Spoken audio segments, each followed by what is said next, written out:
It is 23 hours 30, Universal Time.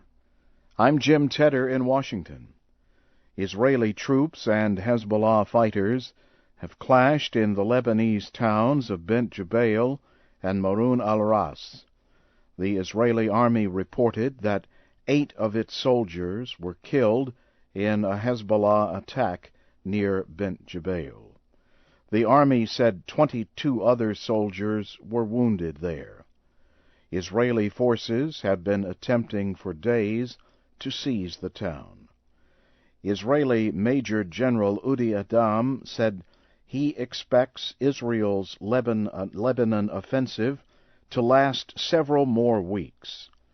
Also Wednesday, Israeli airplanes attacked more targets across southern Lebanon, including the city of Tyre. The offices of Hezbollah's southern Lebanon commander were hit. It was not clear if he was in the building at the time of the attack. Palestinian medical workers say 23 people have been killed in clashes between Palestinian militants and Israeli forces in the Gaza Strip. Reports say the dead include 6 gunmen from Hamas and 1 member of the group Islamic Jihad. They were killed early Wednesday in fighting after Israeli troops moved into northern Gaza. Medical workers say an artillery shell struck a house in Gaza. 2 girls were reported killed. A 3-year-old girl died in a separate incident. Israel says Palestinian militants were the targets of the airstrikes. Diplomats from around the world have failed to reach an agreement on an immediate ceasefire in the Israel-Hezbollah conflict in Lebanon. The diplomats met Wednesday in Rome.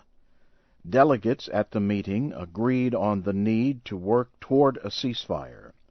However, the details were not made final. American Secretary of State Condoleezza Rice, who attended the meeting, said any ceasefire must leave Lebanon free of militias. United Nations Secretary General Kofi Annan said the solution must involve Hezbollah supporters, including Syria and Iran. The diplomats agreed to establish an international force in Lebanon under the United Nations. The UN Security Council is debating an early version of a statement condemning the killing of 4 peacekeepers in an Israeli air attack on a UN position in southern Lebanon. Israel has called the air attack an accident. UN official Jane Hull Lute said Wednesday that the attacks might have been done on purpose. Ms. Lute says she and other UN officials phoned Israeli officials to ask that attacks near the Observer Center be stopped. Ireland says an Irish officer warned Israel 6 times that Israeli fire was coming too close to the peacekeepers' position. Delegates at an international conference on Lebanon say they will provide immediate humanitarian aid for the country. In a statement released Wednesday, delegates welcomed Israel's announcement to permit the delivery of aid. Delegates also agreed to meet for an international giving conference aimed at restructuring the Lebanese economy. In related news, 10 United Nations trucks have arrived in the Lebanese city of Tyre. The trucks brought 90 tons of food and medical supplies to an area bombed by Israel.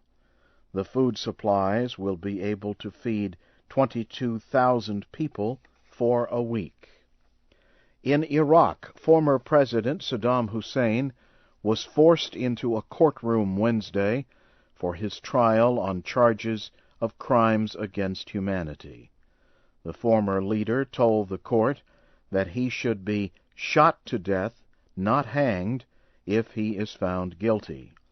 The chief judge noted that a decision on the case had not been made. Saddam Hussein said he was brought to the court directly from a hospital. Doctors there were force-feeding him. The former president started refusing food on July 8th. His trial will continue on Thursday. President Bush and Iraqi Prime Minister Nouri al-Maliki have visited members of the American military and their families near Washington, D.C. Mr. Maliki thanked American troops and their families for their sacrifice in Iraq. Earlier, the Iraqi leader spoke at a joint meeting of the United States Senate and House of Representatives. He said his country is the battleground in the international war against terror. He said the continuing violence in Iraq is a battle between what he calls true Islam and terrorism. Mr. Maliki is attempting to win support for his government as it seeks to end the growing violence. Many American lawmakers have expressed concern about the increased fighting.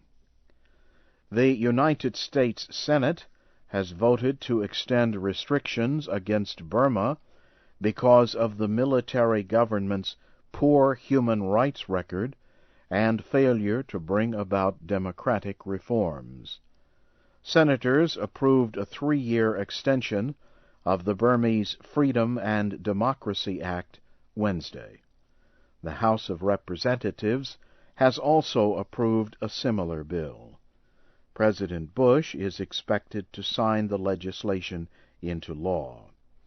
The head of the pro-democracy U.S. campaign for Burma, Ong Den, welcomed the move.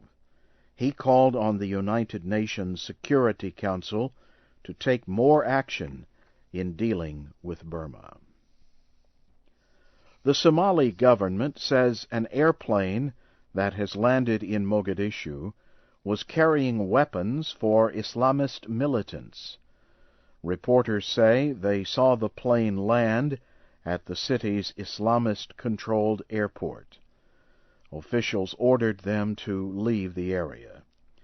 Government officials say the plane was carrying guns, explosives, and other weapons supplied by Eritrea. Eritrean Information Minister Ali Abdu denied the charge.